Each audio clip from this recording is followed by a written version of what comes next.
Levando a mão ao rádio para ouvir suas músicas, distrai-se por um momento e ouve um estrondo forte, parece ter vindo do furgão. Pensa ter passado em algum solavanco, desnível ou obstáculo na estrada, olha em volta e tudo que enxerga é escuridão. Avançando mais alguns metros, continua a ouvir barulhos e decide parar o veículo no acostamento. Antes que pudesse descer da cabine, o pavor toma conta, até que um estrondo forte de pancada é ouvido no lado do carona. A fera quebra o vidro com uma pancada e ameaça a segurança de Jorge. Aos gritos, observa a fera, que está quase com meio corpo dentro da cabine. Jorge, em um suspiro por sua vida, lembra-se que carrega um facão e o saca debaixo do banco para se proteger. Em desespero, golpeia a criatura no ombro que urra tão alto que ensurdece o caminhoneiro. Ela o golpeia com força, jogando-lhe contra a porta. Jorge, tentando se recompor, tenta novamente desferir outro golpe de facão contra a fera, que instintivamente se protege com uma das mãos, a qual é cortada. Agora urrando de fúria, a fera avança para abocanhá-lo. Jorge se protege como pode, desferindo desajeitadamente golpes com seu facão, que acidentalmente bate no painel do veículo. O crucifixo que sempre carrega consigo, cai e enrola-se na lâmina. A criatura se afasta, parece temer o símbolo sagrado da cruz. Jorge observa e continua a golpear a criatura com o facão, fazendo com que a mesma salte para fora da cabine uivando e rosnando. Sem perder tempo, recobra sua atenção ao caminhão e em sair daquele lugar amaldiçoado.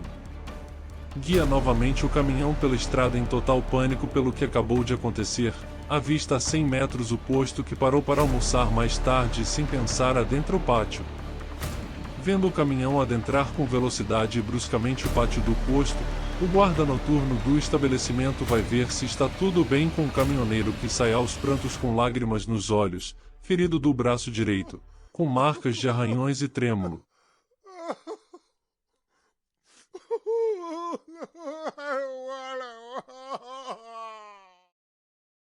Após um tempo, menos tremulejante conta a história para o vigia que escuta com seriedade e em silêncio. Ao término ele exclama ao caminhoneiro: "O que o senhor enfrentou é um lobisomem, uma fera que muitos duvidam existir, mas que ronda as noites de lua cheia por esses confins. Aqui no posto vários caminhoneiros relatam sobre essa fera de olhos cor de brasa à noite, correndo ao lado dos caminhões, e até se alimentando de animais mortos na pista. Ouvi muitas histórias, mas nenhuma de alguém tê-la enfrentado frente a frente como o senhor o fez. É um milagre o senhor ter sobrevivido. Venha, vamos tomar um café na minha guarita, lá eu tenho uma espingarda com cartucho chumbo grosso. Se essa criatura tentar cruzar por nós estaremos a salvo e o chumbo vai comer solto." Jorge, tremendo, ainda acompanha o vigia para tomar o café. Algumas horas depois, avistam um vulto se esgueirando entre os caminhões estacionados no posto. Ficam atentos e de prontidão. Avistam a 30 metros um andarilho com ferimentos sérios em seu ombro e faltando uma das mãos. Jorge observa atentamente e identifica ser o mesmo andarilho que havia dado dinheiro. Cambaleando entre os caminhões, o andarilho desaparece nas sombras. O clima de tensão toma conta do ambiente, quando surgem rosnados nas proximidades, com pouca luminosidade não conseguem distinguir de onde vêm os sons de movimentação da criatura. Rapidamente o vigia toma a frente e desliga as luzes da guarita, orientando Jorge para que se abaixem e acompanhem os movimentos da criatura nas câmeras de vigilância. Ele parece ter um plano em mente. Jorge em silêncio o observa atentamente, segurando seu facão com firmeza, pronto para o combate. Observa o vigia tirar todos os cartuchos da arma que estava carregada. Aproxima-se de uma gaveta e tira uma caixa de munição, passando a carregar a arma com esses cartuchos. Fica sem entender por um momento, mas recobra a consciência, lembrando que o vigia mencionou ter chumbo grosso guardado para a fera. Orienta Jorge a ir ao banheiro, que fica junto à guarita. Nele há um mini depósito onde há uma determinada caixa. Pede para que ela seja trazida com cuidado. Tratam-se de garrafas diversas. Alguns frascos de querosene, outros do que parece ser água e algumas garrafas de bebida com líquido pela metade. Jorge obedece o pedido do vigia. Em seguida observa derramar as garrafas, do que parecia ser água, nas frestas das janelas e da porta. Joga o restante de uma das garrafas em si, e oferece ao caminhoneiro que faça o mesmo. O que é esse líquido? Pergunta Jorge atônito. Isso é água benta, nos protegerá dessa besta e a manterá distante. Me preparei um bom tempo com esses suprimentos, para que se essa fera cruzasse o posto eu pudesse me defender. Me alcance um frasco de querosene, as garrafas de água e aquelas de bebida deixe próximo da porta dentro da caixa. A criatura que estava correndo em volta do posto, cessa os movimentos. Em um breve período, o silêncio parece ser ensurdecedor e o clima de pânico aumenta. Em seguida, este silêncio é quebrado com sons de passos pesados vindos dos fundos da guarita. Jorge e o vigia se preparam para o combate. A fera passa a emitir sons como se estivesse farejando algo no ar. Lentamente o som passa a ser ouvido mais alto e o clima de tensão aumenta.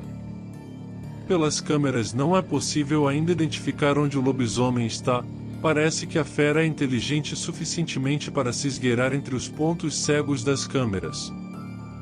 Com passos cada vez mais próximos, o vigia antecipa Jorge para que pegue uma das garrafas de bebida e se prepare. Olhando atentamente as câmeras, o rastro da criatura é visto se aproximando da porta da guarita. Prepare-se para jogar o líquido na fera. Vou descarregar o trabuco nesse desgraçado. Orienta o vigia pegando algo de uma gaveta e preparando-se para abrir a porta. Jorge acha loucura, mas por algum motivo confia no vigia que desfere aquelas palavras determinado a dar fim naquele lobisomem. A fera diante da porta rosna de fúria e começa a dar golpes fortes. O lobisomem é implacável e está disposto a pôr a porta ao chão. Sentindo que sua vítima está tomada de pavor e medo, golpeia cada vez mais a porta fazendo estremecer a estrutura da guarita. Por enquanto a porta permanece em pé, está aguentando a fúria da besta. O vigia abre lentamente uma fresta da janela e joga uma das garrafas que se quebra no chão, chamando a atenção da criatura que sai por um momento da porta. Nesse momento, observando-a nas câmeras, a porta da guarita é aberta pelo vigia, que chama Jorge para jogar o líquido na criatura. Ao ouvir o barulho da abertura da porta, o lobisomem volta sua atenção e retorna voraz para a porta para entrar dentro da guarita. Quando dá as caras na porta, o vigia aciona um sinalizador que queima uma chama forte e sem pensar Jorge joga o líquido no lobisomem. A fera urra em fúria, tentando adentrar a guarita mas não consegue, devido à água benta jogada no chão, que impede seu avanço. O vigia joga-lhe o sinalizador que começa a inflamar chamas no lobisomem. Sem perder tempo ele dispara 3 tiros na criatura. O lobisomem urra de dor sendo consumido pelo fogo ardente e se afasta correndo dali. Horas se passam e nenhum som é ouvido da criatura. Jorge e o vigia passam a noite em claro. Pela manhã caminhoneiros encontram o corpo de um homem, com marcas de queimaduras severas, furos de bala e um corte profundo entre o pescoço e o ombro direito. Avisados da cena de terror, Jorge e o vigia se dirigem ao local. De fato tratava-se do andarilho que eles viram à noite se esgueirando entre os caminhões, estacionados no posto. É Sr. Jorge, ele era fera e foi atrás do senhor em busca de vingança doentia. sorte sua sobreviver com vida e vir se refugiar no posto. Perdi meu filho, assassinado por uma criatura dessas, anos me preparei para dar fim nessa fera. E com a ajuda do Senhor mandamos ele para o inferno.